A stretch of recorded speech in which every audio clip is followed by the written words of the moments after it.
Ruth chapter 3.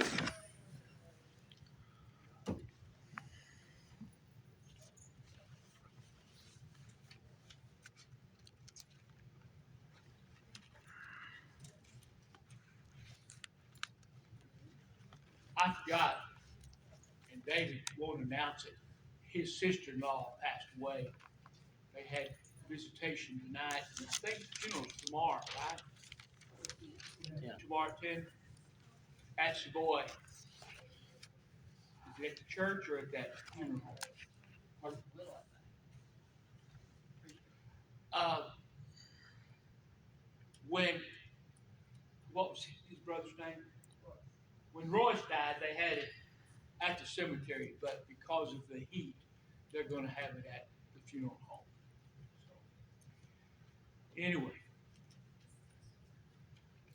Now, that illustration I talked about losing a watch, what if it had been a telephone, your cell phone, if you lost in there? You know what? It'd be lost to this day because it probably would have been put on silent and you couldn't call it, you couldn't get it to answer. I remember you losing it, Greg, out there at your place in that big field. So be careful with your phone. Well, we found it. Yeah. 4 little chapters. A little book between Judges and 1 Samuel. Why in the world has this found a place in Holy Scripture? Because it has to do with the genealogy of Christ, or to Christ, and David. You stole my thunder. Oh, I thought you was asking a question. Well, I did, didn't I? I wonder. What did he say? Oh, I'll tell you. What's going to happen in the next generation? How about 3 or 4 generations away from now? Your great-grandchildren. Who was Ruth's? Who was she a grandmother? Her and Boaz. Who was her great-grandchild? King David. We don't know how long Ruth lived, I don't think.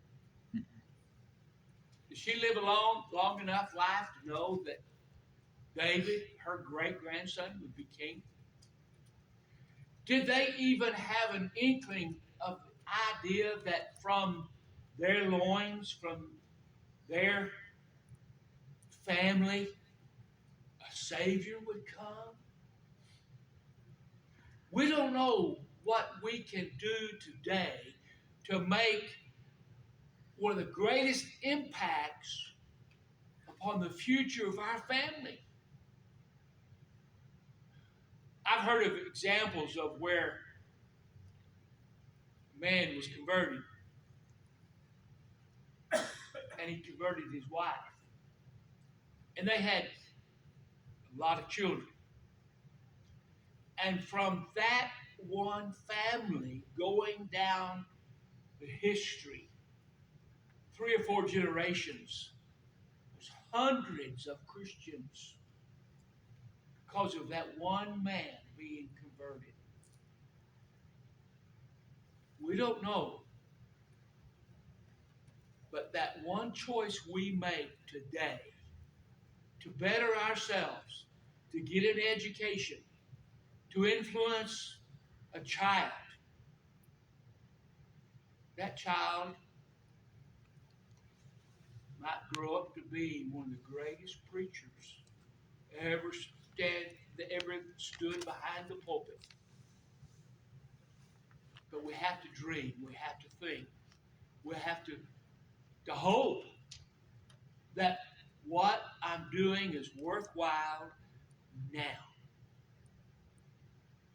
It's going to make an impact upon somebody. Who can we reach? I'm amazed at this story of this Moabitess A young lady who married a Jewish man. He died. Her father-in-law died. Her brother-in-law died. And now she tells her mother-in-law, don't bid me to stay home. I'm going with you. Think about the dedication she has for her mother-in-law and the dedication to God to listen to the details we're going to talk about here in chapter 3 of listening to her mother-in-law tell her things that she's got to do. There's several things that are very important in our understanding why this book is found here. In Deuteronomy chapter 25, we see this from Deuteronomy being lived out.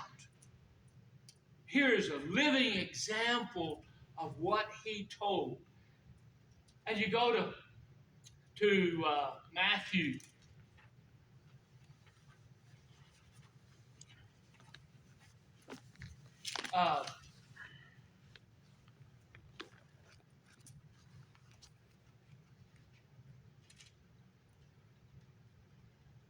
well, remember the ones that came to Jesus and they were going to trick him?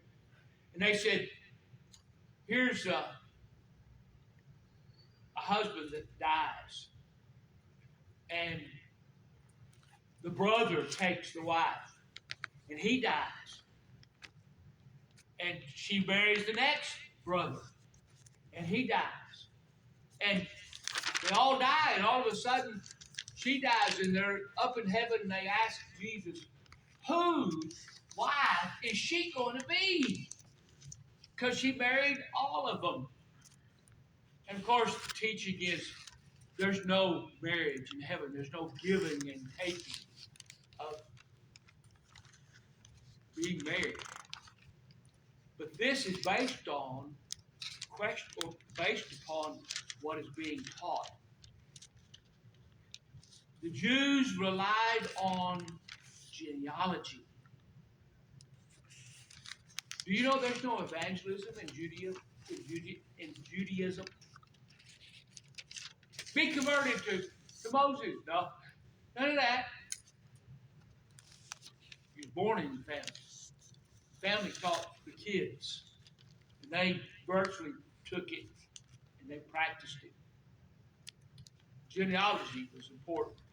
That's why we find the genealogy of Jesus and Mary in the New Testament prove the lineage and that of Christ Jesus and how it fulfills all that was written about coming Messiah.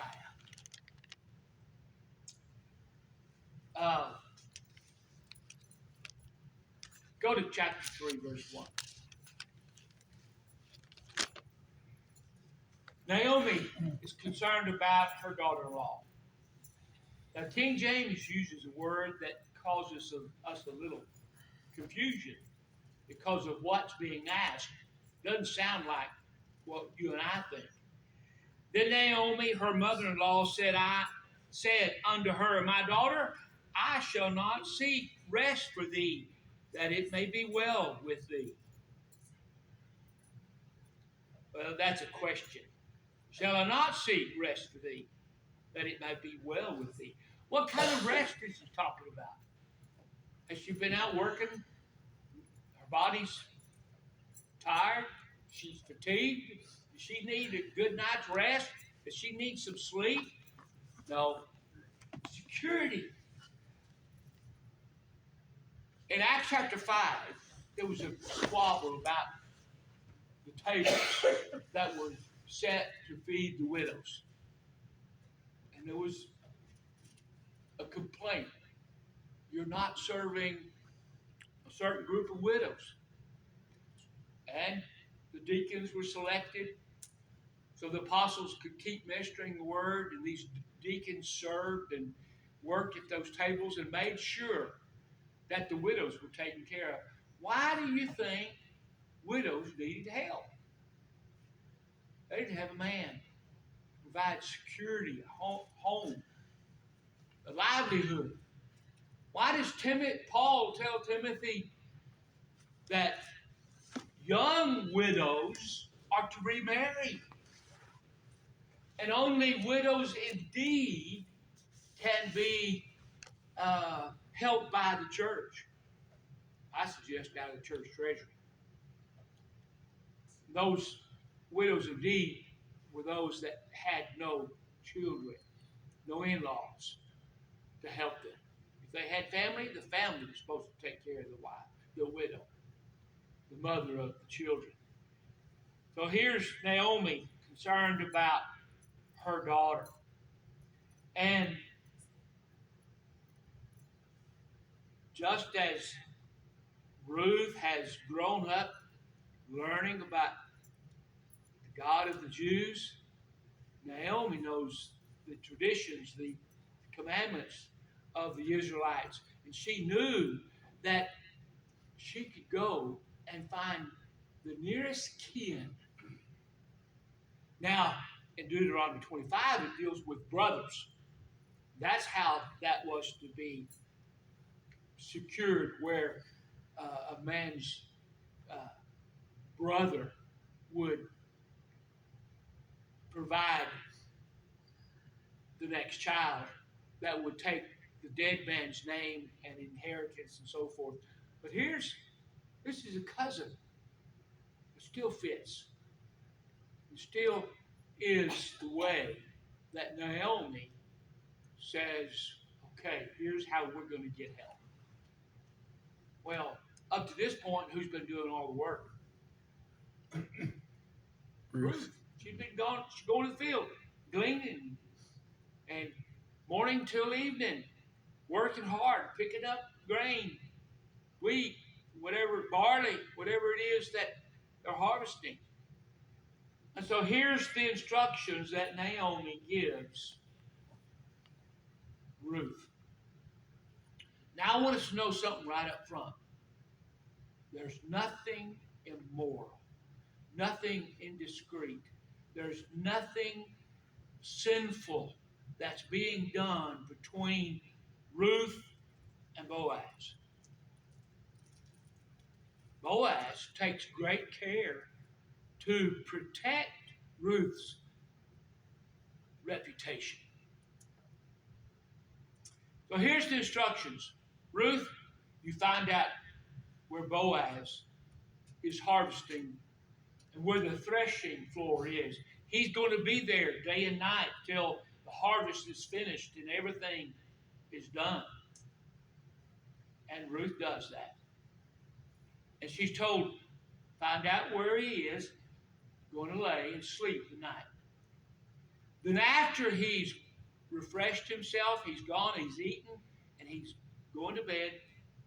When he's gone to sleep, go where he's laying, uncover his feet, and you lay down at his feet.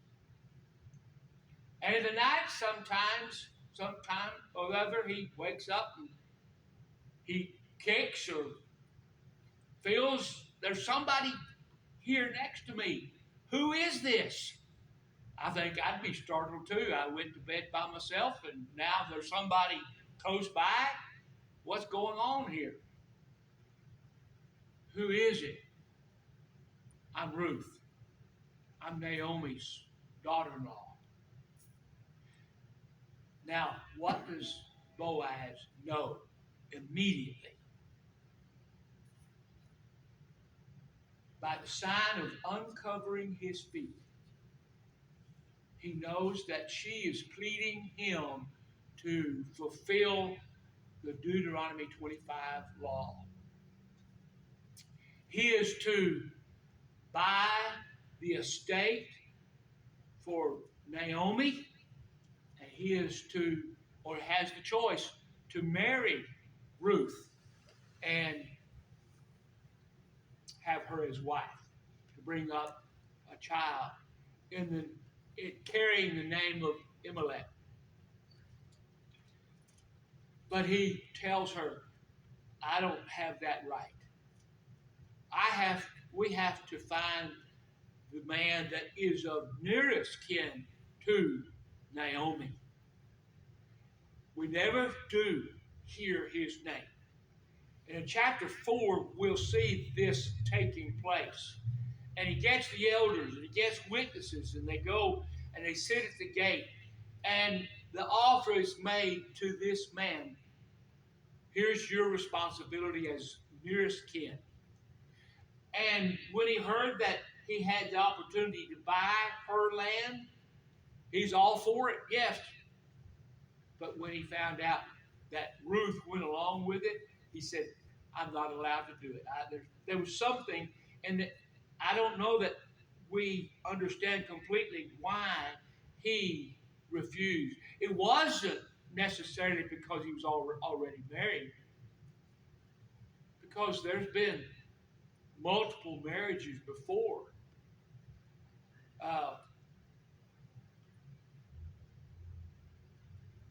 He said it would jeopardize his own inheritance. Yes, somehow it would cause his inheritance to be jeopardized. And naturally, when you've got inheritance, uh, you depend on that for a livelihood, and your family depends on that. So he's thinking more not of himself, but of his descendants and his family. And so when Boaz finds out that he's not going to measure up to that obligation, and there's no sin in that, Boaz will do it. Um, Didn't they have to do something weird like take off your sandal and spit in their face or something? oh, well, it does say that to seal that contract, uh, The man with one. he took his shoe off Yeah. and handed it as a symbol, emblem of the contract. He became known as the man whose sandal was removed. Something like that. Maybe Yeah.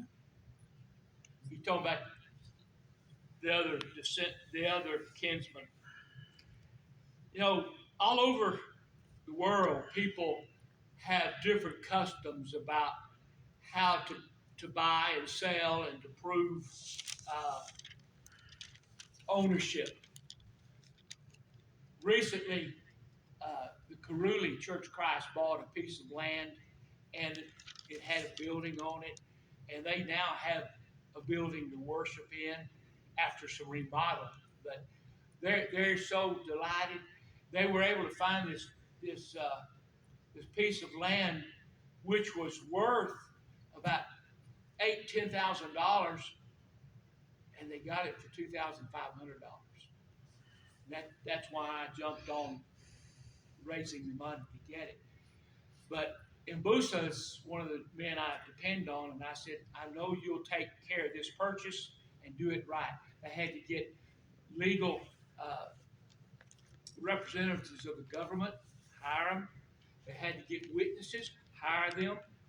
The seller had witnesses, the buyer had witnesses, and they signed all this document saying so-and-so property, and they have a way of identifying with numbers like a street address, but it's not. And yet, the purchase was taken care of. And you know how they mark the boundaries? They take certain cactus and break it off, and certain types of another tree and break it off, and they stick it in the ground at various points, and maybe at the corner of the property, and they know that represents the land that is owned. It's really interesting when you see it done. But now we go back to chapter 3 and see some of this. What kind of faith does Ruth have to hear Naomi give her these details? Wouldn't you be a little bit leery to go in the night and lay down where a man's laying down. Now, I don't think she's laying next to him. I think she's laying at his feet. But still, you're asking me what? To do what, Naomi? Well, I don't want to do that. No evidence of her questioning or arguing or debating Naomi. Well, I don't think Boaz was surprised by it. Well, he was surprised. Well, he was surprised that she was there. But I think he knew that it was going to happen eventually, probably. But remember when Ruth was in the field and he saw that damsel and maiden, said, "Who is that young lady?" He was smitten about her. He wanted to know. He doesn't really give any details about, she's going to be my wife. But he knew Naomi and knew they were kin. And he knows this law, so you're probably right. He was hoping that she would become his wife. He probably had to wait for them to approach him about it instead of him approaching them about it. That's why I think Naomi telling him to go and uncover his feet, that's got to be the sign. That's so unusual. I don't know whether it's a blanket or his long robe that he's using to cover himself to sleep at night, but whatever, she uncovers his feet, and he knows what's going on then.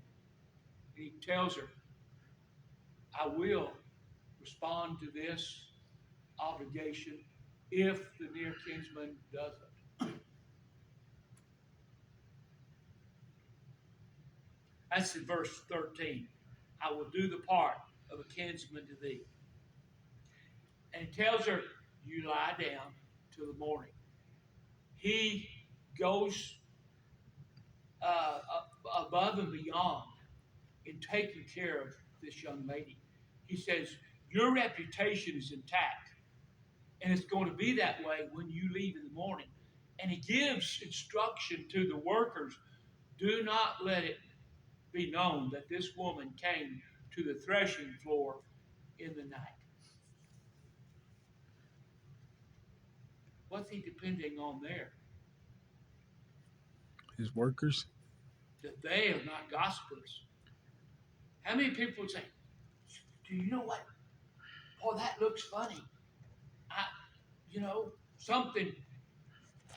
Some cahoots is happening here,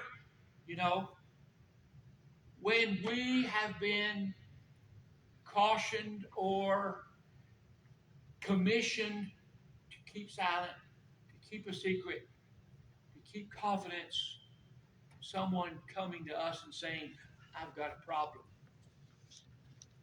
I remember this story about a mother and her daughter, and the mother was preparing tea, and she said, daughter, I'm fixing to have a guest, and you must be quiet. And the guest came, and it was another woman, and the woman confessed and discussed personal matters. And after it was over, the lady left. The mother said to the daughter, what you've heard today is not ours to share. That's completely her secret. We're going to pray for her. We're going to help her by encouraging her to do the right thing. But we're not going to say anything about her being here, what was said. Our society is so gung-ho about, well, what's TikTok? What's social media? I really wish families would be real careful about what they post, especially pictures of their children. At the beginning of this school year, there was a big move on a warning. Parents, take the picture of your children, beginning first grade, but keep those to yourself. I think it's pretty wise in today's society. There's scammers. I had to go to the bank. Someone got a hold of my bank information, my card, and they're using it for things that I don't buy. And 3 times the fraud alert people called me and saying, "Did you spend this?" No, I don't do that. And so yesterday I went to the bank, had my card canceled. Uh, that's the society we're living in today, and we have to be very, very careful. But with our children, it's utmost. Let's be careful. I like the way we see how Boaz treats this young lady. He respects her and he protects her. In fact, he already told her, the men will not touch you. Don't be afraid. Imagine being single and around workers, men. I know there's places that women don't want to go because of the rowdiness of certain men. Whether it's, well, I don't know how to say that. Don't want to accuse anybody, but there's men who are pretty rowdy and cat calls and whistles and everything else. Any questions about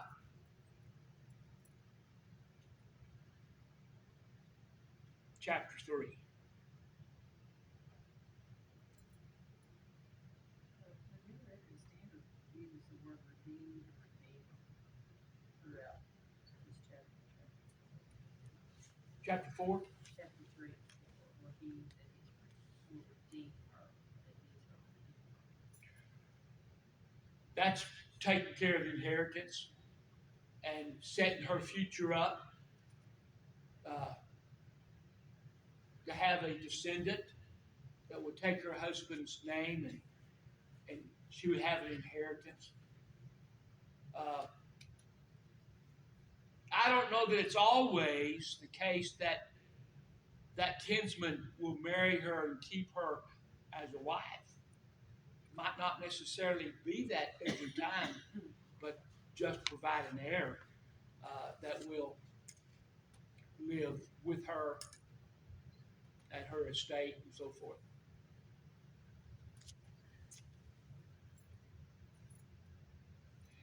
He even, in verse 17, gives her 6 measures of barley. And he tells her to go home to your mother-in-law and show what you've gained. And then Naomi says in verse 18, then she said, sit still, my daughter, until thou know how the matter will fall. For the man will not be in rest until he have finished the thing this day. So it's been put into his possession, his opportunity. And she has the faith that Boaz will either finish it with this other kinsman or he will take care of it himself. Naomi has faith in the system.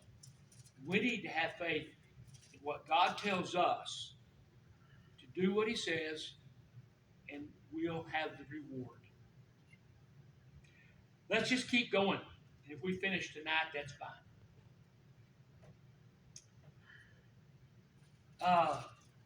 So here in chapter 4, Boaz is going to be called in judgment as the next kinsman.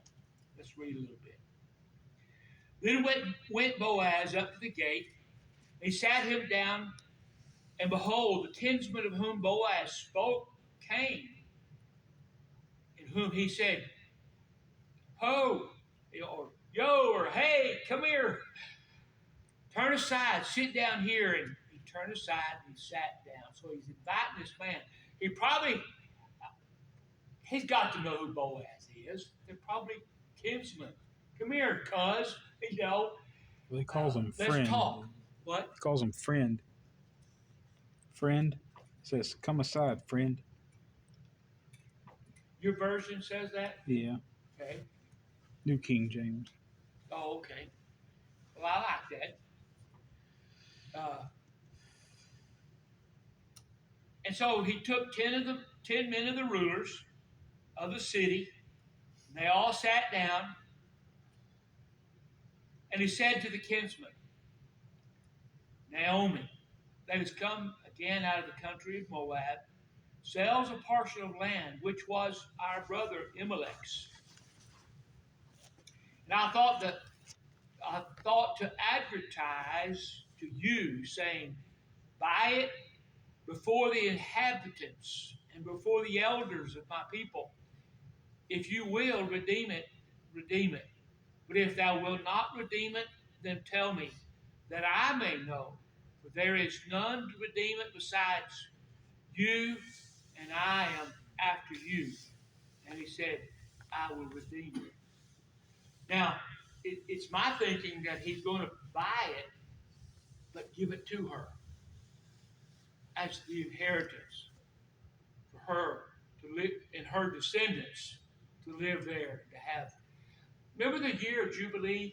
Every 50 years, if those that sold themselves, they would be set free. If they sold land, the land would return to the original owner, so forth. This is probably related to that.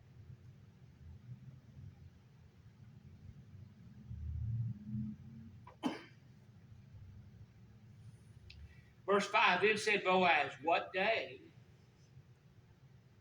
thou buyest the field of the hand of Naomi, thou must buy it also of Ruth, the Moabitess, the wife of the dead, to raise up the name of the dead upon his inheritance. Now, are we ever told which of the two is the oldest?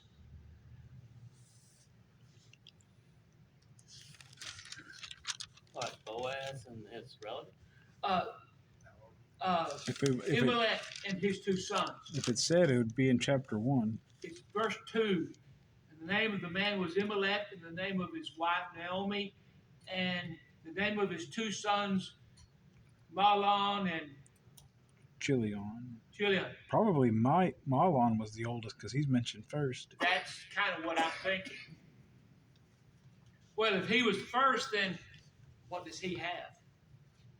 He has the birthright. All right. Which one did Ruth marry? I don't think it says. Yeah, it does. It doesn't say. I can't put my finger on it. All it says was they had two sons, and they took wives of the women of Moab. The name of the one was Orpah, and the name of the other Ruth. Probably Ruth was Chilion's wife, I would think.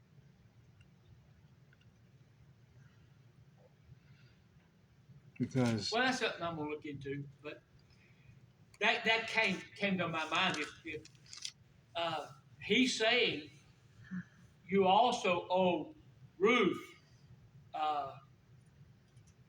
her portion of the inheritance. Now,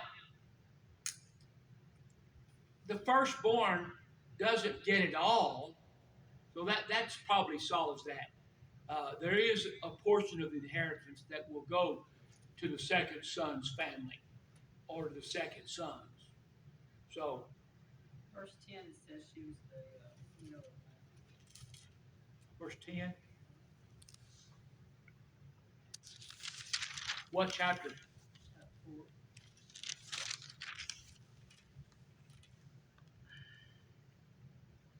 Sure does. oh, Mahlon, okay. So he was, if we assume, because he was listed first, might have been the firstborn, had the birthright. Thank you, Jennifer. But in chapter 1, when it names the sons, it names Malon first and then Children. Well, what I'm saying is, it says there in chapter 4, verse 10, that Ruth married Mahlon. Oh, chapter 4, verse 10, okay. Yeah.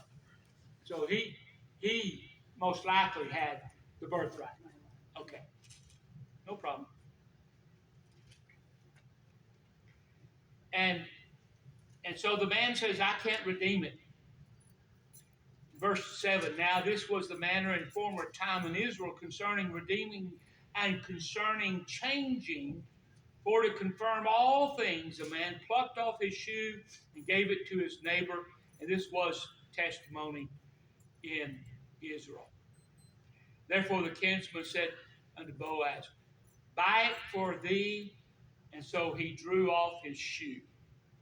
Doesn't say which one. I wonder, did he sign the bottom of the shoe, to prove this was my shoe? Doesn't say, does it?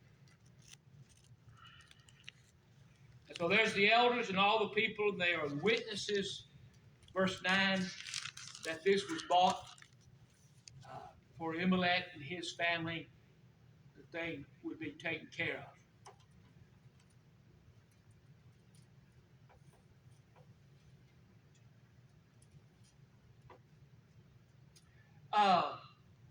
Throughout this, there's something really amazing, is the providence of God and how they found a place in historical lineage of the Savior of the world. That just is so amazing. Well, here's David, her great-grandson, and God overrules in these circumstances so that his own glory is displayed. How is God working in our lives? I'm going to close with this thought. This was written from the Expositor's Bible Commentary. When some people study this, they claim that Ruth and Boaz were not proper in their actions. Quote, those who interpret a sexual relation in the events reflect their 21st century culture conditioning of sexual permissiveness. They fail to appreciate the element of Ruth's trust that Boaz would not dishonor her whom he wanted for his wife. They fail to appreciate the cultural taboos of Ruth's time that would have prevented a man of Boaz's position from taking advantage of Ruth, thereby destroying her reputation and perhaps even endangering his own. Biblical writers were not squeamish about describing sexual encounters. They tell us all the details, of David and Bathsheba, But the writer of Ruth has deliberately refrained from saying there was a liaison between Ruth and Boaz. If read carefully and with sensitivity, it becomes clear that he was saying just the opposite. Both Ruth and Boaz acted virtuously in a situation they know could have turned out otherwise. Chastity was not an unknown virtue in the ancient world. So through this noble character of Boaz, we saw his kindness and his sense of propriety. And we also see his kindness and his concern for duty and reputation. The benefit of having integrity is that people know how we will respond in a given situation. Have you ever been led to believe that a certain individual was living wrong or did something